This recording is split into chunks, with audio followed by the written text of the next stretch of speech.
여러분 안녕하십니까? 10월 10일 목요일입니다. 박명석입니다. 어느덧 10월도 퐁당퐁당 며칠 휴일 지나가고 나니까 금세 10일이 와버린 것 같네요. 10월 10일이 왔다는 건 10월도 그러니까 우리가 4분기도 어느새 조금씩 살아가고 있다는 거고요. 이제는 곧 3분기 실적 발표 시즌이 눈앞에 와 있다라는 뜻과도 동일하다고 보고 있습니다. 국내에서는 이미 삼성전자가 좀 포문을 열었죠. 아쉽지만 어닝 쇼크가 나오면서 시장의 여파도 조금은 가볍지 않게 느껴졌었는데요. 3분기 실적에 대한 전망 미국도 크게 다르지는 않다고 합니다. 전반적으로 기대감을 좀 내려놓자라는 분위기가 나오고 있는 가운데 이제 내일부터 본격적으로 실적 시즌이 시작이 되겠죠. 그렇지만 또 일부분에서는 긍정적인 실적을 기대하려는 그런 움직임이 나오고 있다고 하는데요. 그 내용들 엮어서 브리핑 뉴욕 구성해 봤습니다. 한번 체크해 보도록 하죠. 자, 간밤에 뉴욕 증시 마감 상황부터 한번 보겠습니다. 보시는 것처럼 3대 지수 모두 일제히 상승으로 마감했습니다. 그런데 좀 특이적인 부분은 다우 지수가 1% 넘게 상승했다는 거고요. 나스닥 지수는 0.6% 상승에 그쳤다는 겁니다. 다우가 조금 더 강하게 올랐던 이유 일단 잠시 후에 말씀드리겠지만 금리가 상승했습니다. 최근 들어서 10년물 국채금리 4%를 넘어가면서 계속해서 상승 랠리를 지속하고 있는데요. 이 부분은 왜 시장의 부담으로 작용하지 않았던 건지 그럼에도 불구하고 다우가 1% 넘게 상승할 수 있었던 배경은 무엇인지 잠시 후에 체크해 보도록 하죠. 엔비디아는 약보합권에 머물렀습니다. 그렇지만 우리가 쉬어가는 동안 엔비디아의 랠리는 지속됐고요. 보시는 것처럼 두 번째 자릿수가 바뀌었죠. 120달러대에서 어느덧 130달러대로 올라왔습니다. 그렇기 때문에 사실 뭐 하루 정도 약보합권에서 쉬어가는 거 가지고 뭐 크게 의미를 부여할 건 아닌 것 같고요. 오히려 엔비디아를 제외하고 뭐 팔란티어라든지 다른 AI 관련 수혜주들의 강세가 나타났던 것, 브로드컴도 올랐거든요. 전반적으로 AI 관련 섹터는 연말 들어가면서 4분기 들어오면서 다시 한번 주도주 자리를 확실히 좀 노크하고 있는 건 사실인 것 같습니다. 반면에 우리가 또 쉬어가는 동안 중국 증시는 열렸잖아요. 그런데 의외로 놀랍게도 폭락이 좀 나타났습니다. 엊그제만 해도 급등 랠리가 지속되면서 와 진짜 중국 대단하다라는 생각을 했었는데 그게 잠깐 멈춘 걸지 아니면 여기서 끝난 걸지 잠시 후에 체크해 보도록 하죠. 자, 첫 번째 체크 포인트부터 확인해 보겠습니다. 매크로 변수 한번 일단 살펴봐야 될 것 같은데요. 연준의 FOMC 의사록이 공개가 됐습니다. 오늘장 가장 많은 분들의 관심과 기대, 우려 이런 것들이 좀 섞여 있었던 그런 내용이었죠. 보시는 것처럼 일단 9월에 나온 결과이기 때문에 결과에 대한 어떤 회의록이기 때문에 뭐 이미 결과는 우리가 알고 있잖아요. B컷 결과가 나왔고 그리고 딱 한 명 그 보우먼 이사만 나는 B컷에 동의하지 않았다라고 끝까지 얘기를 하고 있기 때문에 그 사람 빼고는 다 동의를 했구나. 다들 B컷을 생각했구나라고 느꼈는데 근데 알고 보니까 또 양분이 됐었다고 하더라고요. 그 안에서 갑론을박이 좀 있었대요. 근데 결과적으로는 B컷론자들이 힘을 얻으면서 다들 이제 이쪽으로 휩쓸려 갔다라는 건데 이걸 다시 풀이하면 연준이 만약에 9월 고용을 보고 결정을 했으면 그러니까 지난주에 발표가 됐었죠. 깜짝 놀랄 만한 고용 서프라이즈가 있었는데 그렇게 발표가 됐으면 그러면 50bp 비컷까지는 하지 않았을 수 있다라는 얘기에 굉장히 좀 그 뒷받침이 되는 그런 내용이잖아요. 그래서 앞으로 이제 금리 인하에 대한 어떤 속도가 조금 제어될 것이다 라는 부분에 힘을 얻기 시작했고요. 다음 장 넘겨주시면요. 연준의 금리 인하 전망치가 보시는 것처럼 동결 기조가 좀 늘어났습니다. 한 번 50bp 올렸으니까 다음 달에는 동결로 갈 수도 있겠네 라는 부분들이 힘을 얻기 시작했고 추가 B컷에 대한 가능성은 완전히 지금 제로가 돼버렸기 때문에 금리 인하에 대한 속도는 계속 늦어질 수밖에 없다라는 부분들 시장에 좀 반영이 됐던 흐름이었습니다. 그런데 이 FOMC 의사록이 발표되고 나서 시장이 조금 더 강세를 보였거든요. 아니 비컷도 안 하고 동결 가능성까지 높아졌다는데 시장에 무슨 도움이 됐을까라는 부분에서 다음 장 넘겨주시면 앞서 말씀드린 것처럼 금리가 상승 추세를 이어가고 있습니다. 일단 금리가 여기까지 내려왔던 배경은 크게 두 가지였죠. 금리 인하에 대한 전망, 기대치가 계속 높아졌기 때문에 금리가 계속 떨어졌던 거고요. 그리고 두 번째로는 미국의 경기에 대한 그런 우려였잖아요. 경기 침체 가능성이 계속 부각이 되면서 금리의 급락이 이어졌던 건데 일단 둘 다 완화가 되고 해소가 되는 그런 분위기죠. 금리 인하에 대한 속도도 좀 늦어질 수 있고 미국의 경기도 생각보다 탄탄하게 유지되고 있고 그렇기 때문에 사실 따지고 보면 금리가 떨어질 이유가 지금은 없어 보입니다.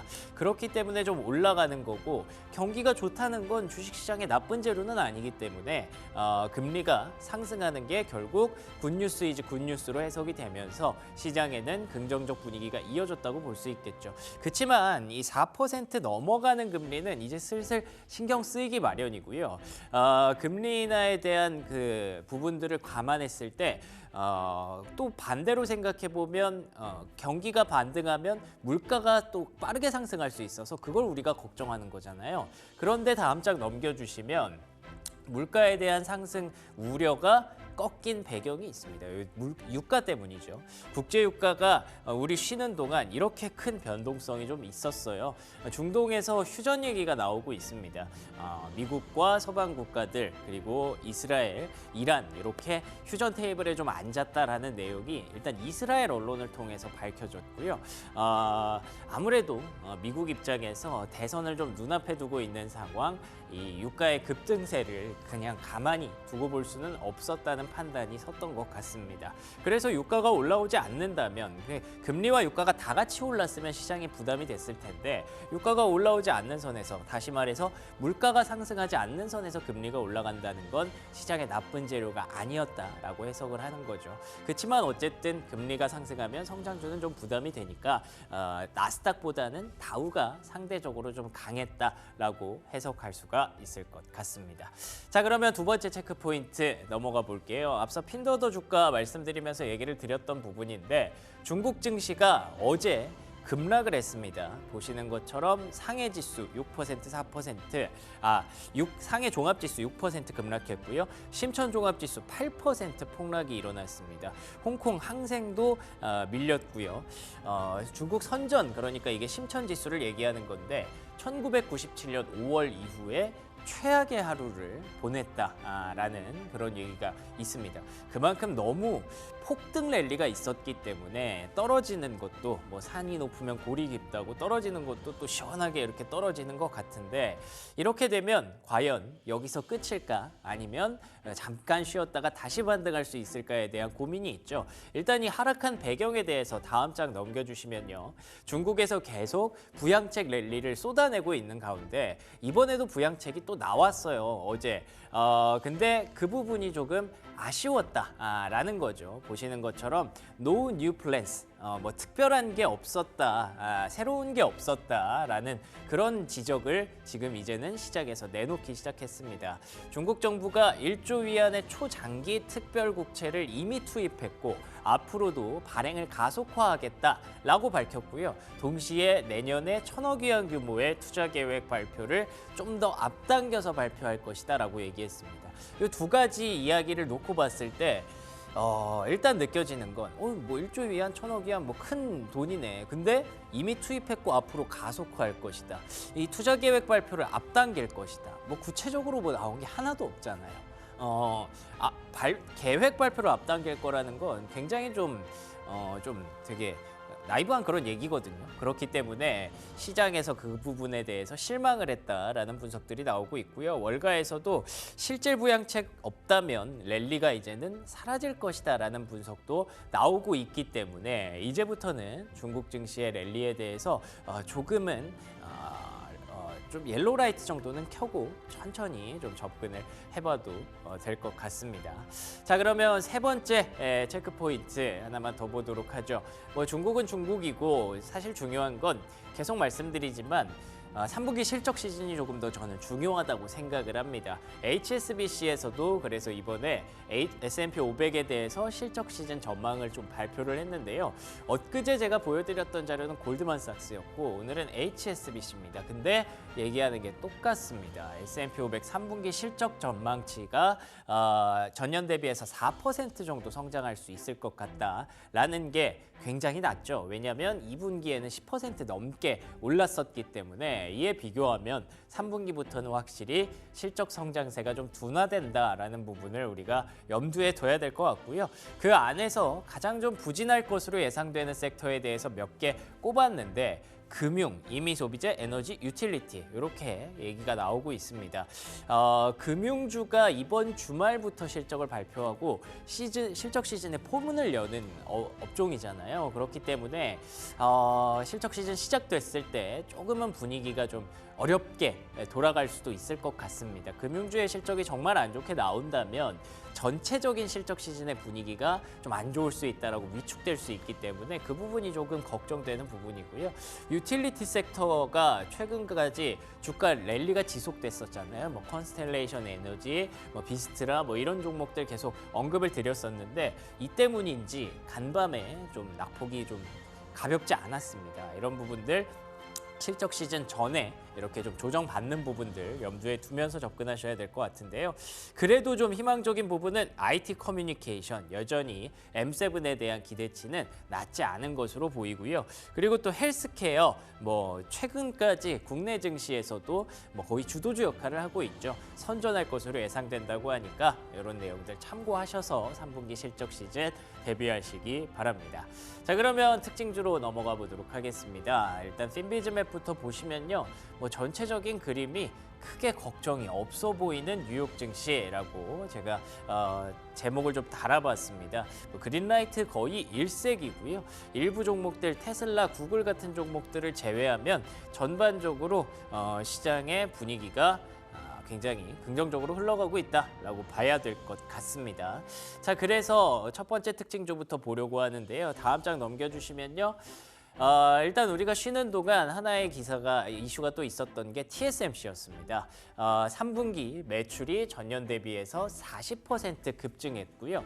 얼마나 이 파운드리에 대한 기대치가 높고 수요가 물밀듯이 밀려 들어오면 공장을 추가로 5개나 더 건설한다고 합니다. 이게 참 뭐 TSMC 잘 나가는 건 알고 있었지만 비교하는 게 나쁜 거라고는 하는데 삼성전자 실적이 그렇게 안 나오고 나서 반성문을 썼잖아요. 그거에 비교했을 때 TSMC는 이렇게 잘 나가는구나. 특히나 삼성전자가 이번에 실적이 안 좋았던 게 비메모리 쪽에서 적자가 좀 크게 나왔다고 하더라고요. 그런 분석이 나오고 있더라고요. 근데 반대로 이 비메모리 TSMC는 이렇게 집중적으로 급증하고 있는 걸 보면 확실히 전 세계의 어떤 AI 수요에 대한 비메모리 칩들에 대한 수요가 TSMC 쪽으로 좀 몰아가고 있구나라는 부분들이 좀 씁쓸하게 만드는 부분이었던 것 같습니다. 보시는 것처럼 주가의 랠리도 좀 나타났고요. 이 덕분에 AI 섹터가 다 같이 흥했습니다. 슈퍼마이크로 컴퓨터가 이미 우리 쉬기 전에 실적을 좀 발표를 했었죠. 그 부분도 좋았고 TSMC도 좋았고 그래서 다음 장 넘겨주시면 엔비디아의 주가도 그래서 $130대까지 다시 올라올 수 있었다고 봅니다. 보시는 것처럼 이 전에 있었던 매물대를 바로 그냥 한 방에 돌파를 해버렸어요. 다시 한번 신고가를 경신할 수 있을지 기대가 되는 가운데 제가 휴일 동안 또 뉴스를 봤더니 노벨 물리학상 그리고 노벨 화학상까지 다 AI 딥마인드 기초를 둔 사람, 단백질 구조를 발견한 사람 이런 사람들이 AI 관련해서 수상을 엄청 많이 했다고 하더라고요. 역시 온 세상이 지금 AI를 외치고 있기 때문에 계속해서 엔비디아를 중심으로 한 관련주는 놓치지 말아야겠다라는 생각이 한 번 더 들었습니다. 자, 두 번째 특징주 한번 확인해 볼게요. 두 번째 특징주는 구글인데요. 구글 해체 가능성, 브레이크업 얘기가 좀 나오고 있습니다. 미국 법무부가 구글 얘기는 계속 있었는데 이번에 또 서한을 공개를 했다고 하더라고요. 강제 기업 분할을 검토하고 있다라는 얘기를 확실하게 좀 냈습니다. 그래서 이에 대해서 월가에서 분석들이 여러 가지로 나오고 있는데 설마 하는 분위기가 있잖아요. 설마 그걸 다 기업 분할을 하겠어? 해체를 시키겠어? JP모건에서도 핵심 사업의 어쨌든 구조적 변화 가능성은 염두에 둬야 될 것 같다. 해체까지는 모르겠지만 뭔가 변화는 있을 것 같다라고 얘기를 하고요.